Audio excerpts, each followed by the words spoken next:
Turning point this year for U.S. politics. As it currently stands, it is Biden versus Trump, meaning this would be the first rematch election in almost 70 years. Combine that with significant Congress reshuffling. What could this all mean for the economy in the U.S. and by extension to Canada? And how could a Biden or a Trump win impact certain sectors and industries? Very happy to say that joining me this morning for a look at the U.S. federal election process and what Canadian advisors and investors might expect from this election year is Fidelity Vice President of Digital Advocacy and Policy Communications, Greg Lowman. Great to see you, Greg. How are you? Likewise, Pamela. Great to be with you this morning. Delighted to have some time to have you take us through what we kind of need to know at this point. There is sort of a ball in the air. We know there's lots of innings to come and lots of pieces here, but are we setting up for quite a big show? I mean, that's what it feels like. It does feel like that. In fact, so just to step back a bit, we just went through the Super Tuesday process in the United States around each party's primary elections. And a New Yorker cartoon came out that my colleagues and I caught, which said, "Nothing feels very super about this Tuesday." And I think that's the general sentiment folks have around this election process so far. As we saw last night, they both clinched their respective nominations. So really, from a formality perspective, more voting will happen. I think people will feel civically engaged up until the nominating contest. Several states will carry through with their scheduled primary elections. But the business of electing each party's leader is really finished from last night. They both clinched the delegate amounts to bring them that nomination. So it'll be a formality in July in Wisconsin for Milwaukee, Wisconsin for Trump at their nominating convention, and in Chicago in August for Joe Biden.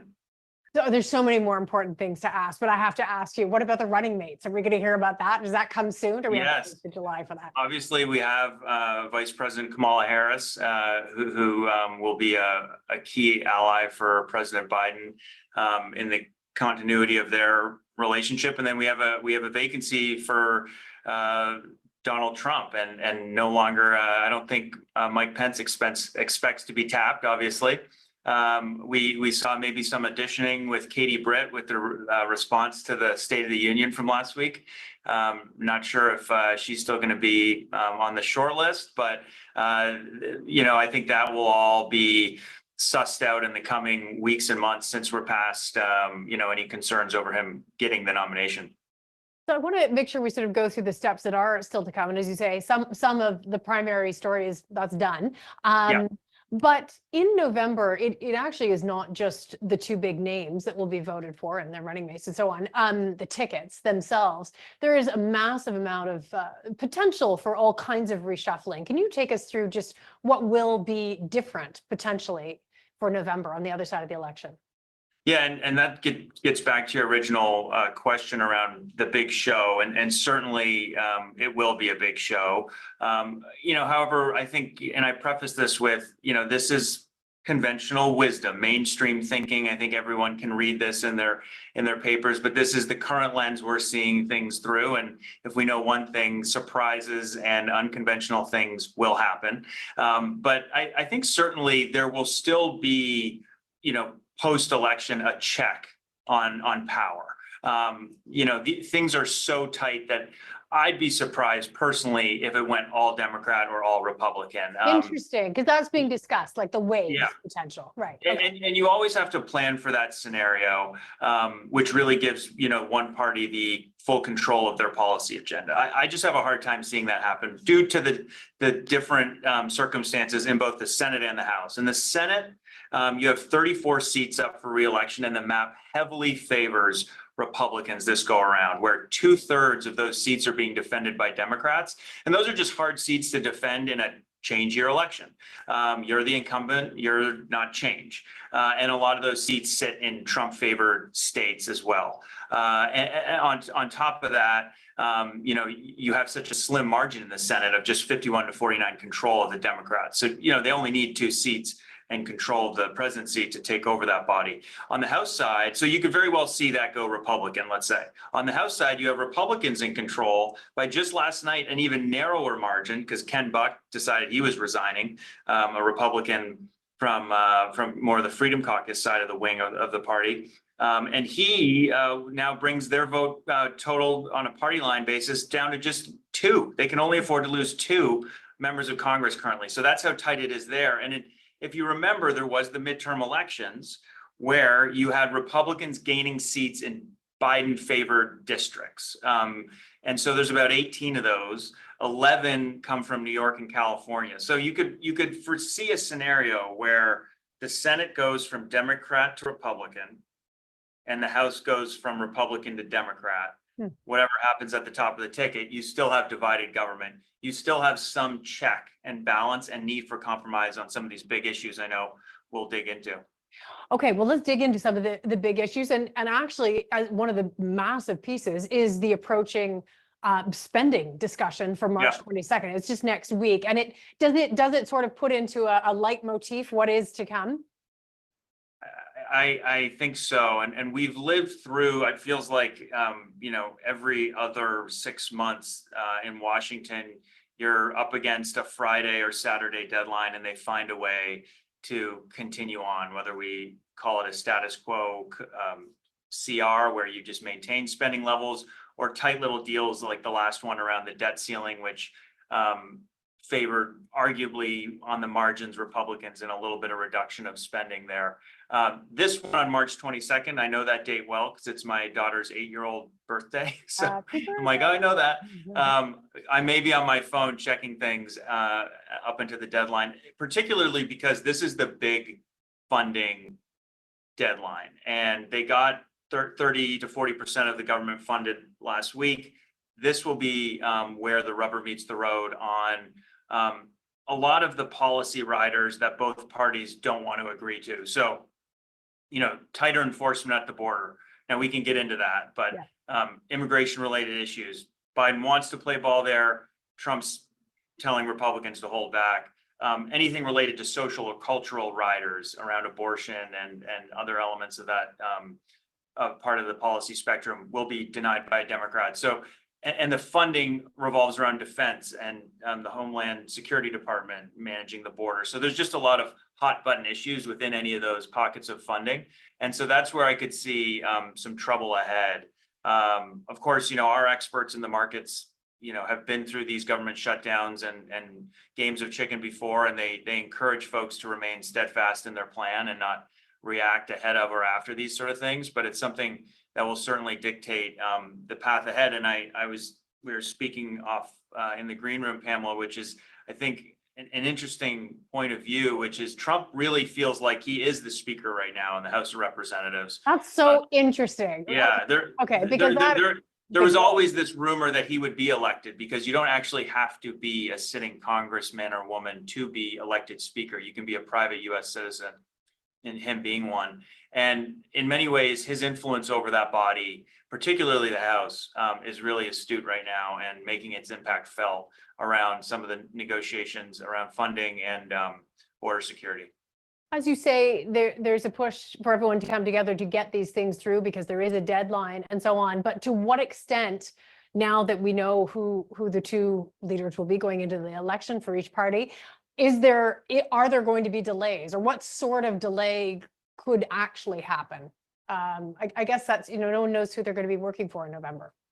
Yeah, and that's where I think it really becomes hard to do big things in this, call it lame duck period, where we're in the height of the election season. And that's what troubles me about the funding piece at the end of next week, is just how essentially in the last week, the campaign season really did kick off, kind of post State of the Union, clinching their nominations. You've seen Biden out on the campaign trail immediately. You've seen Trump mirroring his campaign schedule as well. So that's where, to answer your question, I think big things always happen for a reason in the first 100 days or year of a presidential term. And we saw those big things happen, even bipartisan things at the beginning of Biden's term. I think now in the fourth, in the ninth inning, you're just not going to get major deals done. We will wait and see who wins and react and have to manage a 2025 tax extension expiration, Trump's Tax Cut and Jobs Act, which will expire December 31st of 2025. We will see a debt ceiling again at the beginning of next year. So all these things will be really thorny and sorted out, I think, once the election is determined. Let's go through some of those big issues, the themes themselves. You mentioned immigration. There are things on the social side of things that need to be spoken about throughout the election period, I assume. What line up for us sort of the themes that are going to get a lot of noise, probably, but if you could even weed out the ones that we really do need to pay attention to, ultimately, in your opinion. Yeah, I think you saw Biden put out his plan basically through his budget, and you could call it through his State of the Union speech, generally speaking around taxes. I won't get into all the line items, but you see an increase in taxes on the corporate side from 21 to 28%. You see on the individual side an extension for the Trump tax cuts under $400,000 for individuals, but an increase of 2.5% or 2% for those highest earners, and then a wealth tax potentially on the billionaire class. Again, nice campaign slogans. In practice, when we go back to talking about the divided government element of where we think this election is heading, no matter who wins, that's going to be challenging to execute on that, 100% of the way. On Trump, it's a little less clear. I think you definitely see just a full, if he had it his way, which would be a full Republican-controlled Congress, and him winning, you'd see an extension of the tax cuts, and you'd see what he's alluded to is, more protectionist policies on the international front with a 10% tariff. Where that fits into USMCA and constitutional and legal challenges, WTO and the like, of course, remains to be seen. But these are the, beginning outlines of their economic proposals. Tell us a little bit about some of the regulatory themes that there's been, I think you called it when we were speaking for regulatory friction, some discussions there that to an extent have been up at the higher echelons, perhaps, of investors looking at things and how to position and so on. We don't need to go too deeply into them. Yeah. But there's certain things that have been discussed for a long time that I guess a high level that may have I think you said trickle down. Just take us through what's been sort of percolating and that could actually come through to a more retail audience here. Yeah, this is a very US centric piece of the pie right now, but I certainly think it's worth having Canadian investors and clients aware of some of these elements, because there could be all these things do eventually trickle down, but right now it is a very institutional conversation for the most part, and that's generally centered around the Securities and Exchange Commission, our version of the OSC, where major rulemakings are set for the markets and for advisors and for customers. And we've just seen, a number of rules, many of them overlapping, many of them the industry argues need work. And we're seeing the proposal to finalization stage happen here in this sort of first 6 months of the year.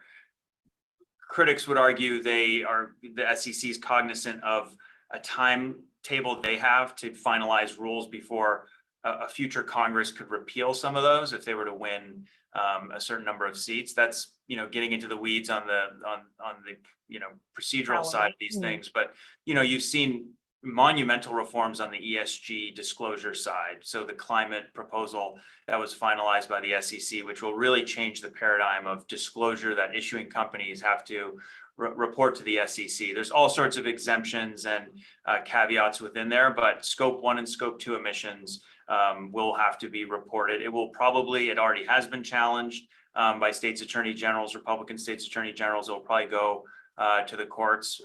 However, it's always worth keeping in mind, despite court challenges, there's never really stays. So the rule compliance dates remain in effect while that legal calendar continues. And so, and across the board, sort of like our Consumer Protection Bureau and the US Treasury, they're really trying to get at what they call junk fees.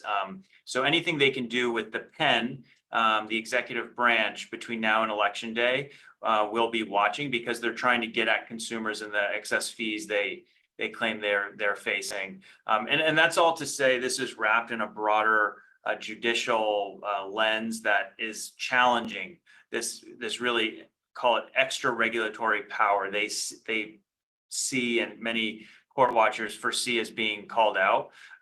That's referred to in the US as the Chevron deference, or the major issues doctrine, where really Congress should be making law that the regulators implement. And a lot of people see the regulators making laws versus just abiding by statute that they implement as rules. It's a fascinating conversation and area, as you say, and one that presumably will continue for the months of this year and well beyond. I wonder if you can take us through a little bit about, if we go to sort of the Trump campaign, people are certainly aware of what his style is, running as president, ruling as president. What has changed organizationally? I mean, he's now been around and organizing to either be or to run for president for, best part of a decade at this point. Are there quite different organizational pieces of how he is running his campaign right now versus in the past? Yeah, I think it's an important point, because, despite what you see and hear from him on the trail, which feels very unorganized and spastic to an extent, and not sort of intentional on a traditional campaign message, in many ways, his political organization has never been stronger and more operationally sound. And, really, when you think of it from 2016, when he won the first time around, he's really had almost 8 years to build the data, the ground operation, and the presence at the state and local level that 2016, he probably didn't have. And so there really is an operation. Biden administration also has a strong operation too, but no one should doubt that it's some ragtag group just being run out of Mar-a-Lago. There's a lot of resources and campaign elements spread out across the states, and frankly, you really saw that in the efficiency of the primary process. There were a lot of rules and resolutions that gave him winner-take-all states quickly, so that he could amount those delegates in quick order, beyond just his general popularity with the base. And so you've even seen in this last week in Washington, it's a little inside baseball to our beat, but the Republican National Committee, which manages the political apparatus of the Republican Party, laid off 60 staffers or so. They came in and cleaned house for Trump's people, now that it's official, to really take control. That's interesting. And so maybe on that specifically, or more broadly, what are some of the new names that we need to get used to? I mean, we're getting used to names that we've known for a long time, Biden and Trump, but there clearly will be new people in the landscape that we should be watching out for. Do you want to take us through a couple of the players as you see them? Yeah, I think you will hear and read about new faces that you're probably not accustomed to in the National Post or Globe and Mail, Toronto Star, and some of these folks are new to us too, and have been surprises. You look at Speaker Mike Johnson, he is an unknown commodity, has not been engaged in, call it the conventional corporate political discussions of the last 8 years, 5-6 years. So really a blank slate there, and you can tell in many respects he's still getting his sea legs, but certainly a youthful and new presence on the scene, and a strong ally of Donald Trump. On the Democratic side, Hakeem Jeffries, taking the baton from Speaker Pelosi, he's a fresh face as well, and you could see him in leadership. And then on the Senate side, McConnell has decided to end his leadership tenure, so you'll see a new Republican Senate leader, and the jockeying's already begun for that. How Trump may or may not influence that will be watched closely. The Democratic leader in the Senate is still Senator Schumer. But yeah, all sort of new faces, and a real sort of turning over, arguably generationally, to a little younger, maybe less so on the Republican Senate side. We'll have to see there, but encouraging at least to see some change through the leadership ranks. So is Nikki Haley out? Is she going to be the running mate? Any chance? I Doesn't look like it. think so. I don't think so, you know, but it's an important point to make because despite Trump's domination, right? And you can read about this in any of the major papers, there is real concern about and both camps have their concerns, right? Their cracks in their veneer. And Trump's would be Haley's voters, you know, suburban, independent, moderate folks in and around big cities. Biden's is actually, you know, arguably some of his base. You know, some of the minority voters, some of the younger voters who are impacted by some of his policies internationally. You're seeing that show up in the polling and even some of the primary results. So they both sort of have, it's funny, Trump's base strong, Biden's maybe less so. Trump making gains in pockets of demographics that no Republican leader has had gains in African American populations and Hispanic populations, and Biden, you know, strongly trying to encourage some of those Haley moderate independents over to his camp. You know, there remains those handful of states that will matter. The blue wall, Michigan, Wisconsin, Pennsylvania, Georgia, Nevada, Arizona, really. And the blue wall is important to Biden, those three upper northeastern states, Midwestern, you could call it, where he could win those and lose Georgia, Nevada, and Arizona and be just fine. But you're going to see a huge push for those suburban independents in and around those metropolitan areas. And you're going to see a huge push from Trump too on some of the minority communities in and around those urban areas. So it's going to be interesting strategically on the ground as to how they pick up. To what extent are you aware of, or is there sort of discussion that you can share, Canadian leaders, maybe across the board, different Canadian, those up and coming, those in power, those maybe not in power? What are some of the connections with Washington leadership that you watch and that maybe are just beginning and are new and that we should watch? That is such an important relationship, and it's built by people. Oh, absolutely. I think personnel is always just such a critical component of these new administrations that come to town or the incumbent that remains. You know, I think with Biden, it's going to be, we refer to it in many ways like foreign affairs, you know, kind of the old conventional elements of his administration, and the world organizations that he's looking to bolster and return to their maybe earlier glory, and then just kind of more arguably with Trump, geopolitical unknowns, where what's bluster, what's real. And I think there are some concerns around relations and personnel, you know, on that side where it relates to some of the grievances that may come up from a populist perspective. And that's where I think Canada obviously is watching that closely. I'm not a bilateral expert on the Canada-US relationship, but I think certainly, you know, energy, I assume the TSX would appreciate a more energy-rich policy environment from certain administrations.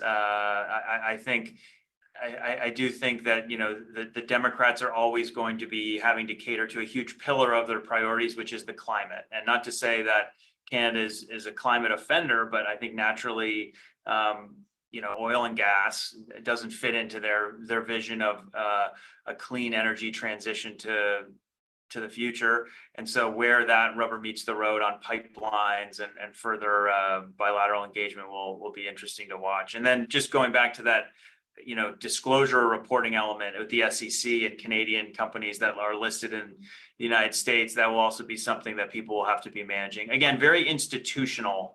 How much that compliance cost and burden falls on investors is you know, always the question. It's always the question. It's something, you know, all investors will watch carefully. We have a couple of minutes left, and I wanted to just sort of bring it back in a way, the way you started, that, you know, it is a bit of a show, but there are anchoring pieces of democracy that are always at work. You're often in, you know, making sure that pieces of legislation that will ultimately take a look at financial markets have the right voices.